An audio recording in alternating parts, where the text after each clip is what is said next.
नमस्कार, आप देख रहे हैं केलांचल टाइम्स और मैं हूं आपके साथ सपना ठाकुर। आइए रुक कर लेते हैं बिहार के जिला सुपौल की खास खबर की ओर। सुपौल में शिक्षा विभाग का अजीबोगरीब मामला सामने आया। दरअसल सुपौल शिक्षा विभाग ने जिले के 1120 शिक्षकों को नोटिस जारी कर उनसे ऑनलाइन उपस्थिति नहीं देने पर जवाब मांगा है। चौंकाने वाली बात यह है कि इन शिक्षकों में कई ऐसे शिक्षक भी शामिल हैं जो अब इस दुनिया में नहीं है या विभाग को वर्षों पहले ही छोड़कर अन्य विभाग में जा चुके हैं। शिक्षा विभाग ने ई शिक्षा पोर्टल के माध्यम से इन तमाम शिक्षकों को नोटिस भेजा और निर्देश दिया कि वे साक्ष्य सहित विभागीय कार्यालय में उपस्थित होकर इसका जवाब प्रस्तुत करें। जिसके बाद इस मामले को लेकर शिक्षक संघ के कार्यकारी प्रदेश अध्यक्ष सह जिला अध्यक्ष पंकज सिंह ने विभाग की कार्यशैली पर सवाल उठाए हैं। उन्होंने कहा कि ई शिक्षा पोर्टल पूरी तरह से अधूरा और त्रुटिपूर्ण है। जो शिक्षक नियमित रूप से अपनी उपस्थिति दर्ज कराते हैं उनकी उपस्थिति भी पोर्टल पर दिखाई नहीं देती। पंकज सिंह ने यह भी कहा कि इतनी बड़ी गलती के बावजूद शिक्षा विभाग के जिला कार्यक्रम पदाधिकारी डीपीओ इसका कोई असर नहीं दिखता। यह घटना शिक्षकों के साथ न केवल अन्याय है बल्कि उनकी गरिमा को भी ठेस पहुंचाता है। इस मामले ने पूरे जिले में शिक्षा विभाग की कार्यप्रणाली पर सवाल खड़े कर दिए हैं।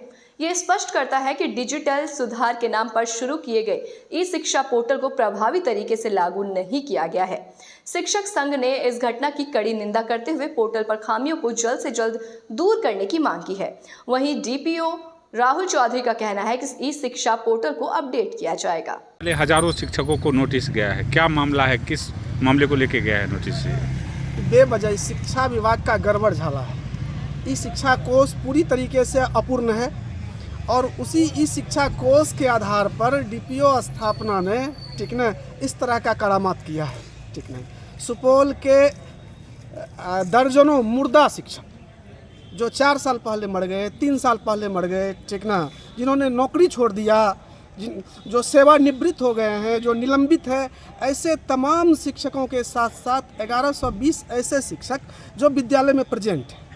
ठीक ना जी, आज कल जो ई शिक्षा कोष ऐप पर नहीं दिखाया जा रहा था, आज ई शिक्षा कोष ऐप पर उसकी उपस्थिति दर्ज हो रही है। बावजूद इस तरीके से पत्र जारी कर 1120 शिक्षकों को प्रताड़ित करने का काम शिक्षा विभाग द्वारा किया जा रहा है, जो पूरी तरीके से दुर्भाग्यपूर्ण है, चिंता का विषय है। हम इसकी पूरी निंदा करते हैं। ठीक ना, आज आप बताइए कि 1120 शिक्षक, कोई छातापुर से है, कोई मरोना से है, कोई बसंतपुर से है, महिला शिक्षिका है, इतना दूर से अभी देख रहे हैं भीड़, सब स्पष्टीकरण का भीड़। ठीक ना, कोई मतलब नहीं है। अगर स्पष्टीकरण ही लेना था तो प्रखंड में बीआरसी है, ठीक ना, लेकिन बीआरसी में स्पष्टीकरण नहीं लेकर के यहाँ पर स्पष्टीकरण के लिए बुलाना, यह पूरी तरीके से शिक्षकों को प्रताड़ित करने वाला है। और इस पर अगर विभाग नहीं चेतती है, जो ई शिक्षा कोष ऐप जो पूरी तरीके से अपूर्ण है, शिक्षक उपस्थिति दर्ज करते हैं लेकिन उसका उपस्थिति नहीं बनता है।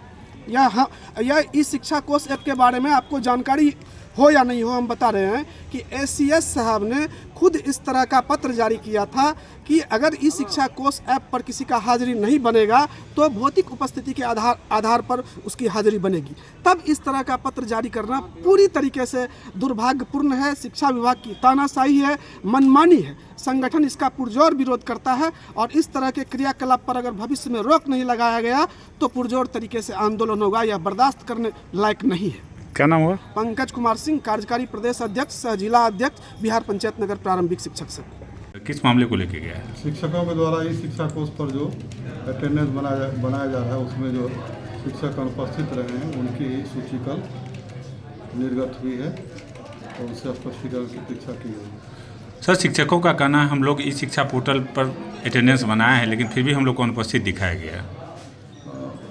20 तारीख का हम लोग अनुपस्थिति दिखाए हैं।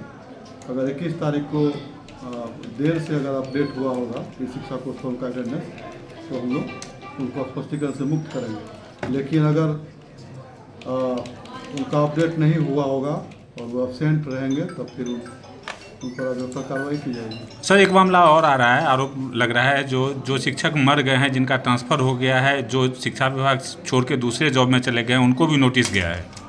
मतलब ये शिक्षा कोष पर उनका नाम होगा तो उस कारण चला गया होगा, अब वो उसको हम लोग हटवाएंगे। ऐसे तमाम खास खबरों से जुड़ने के लिए देखते रहें केलांचल टाइम्स।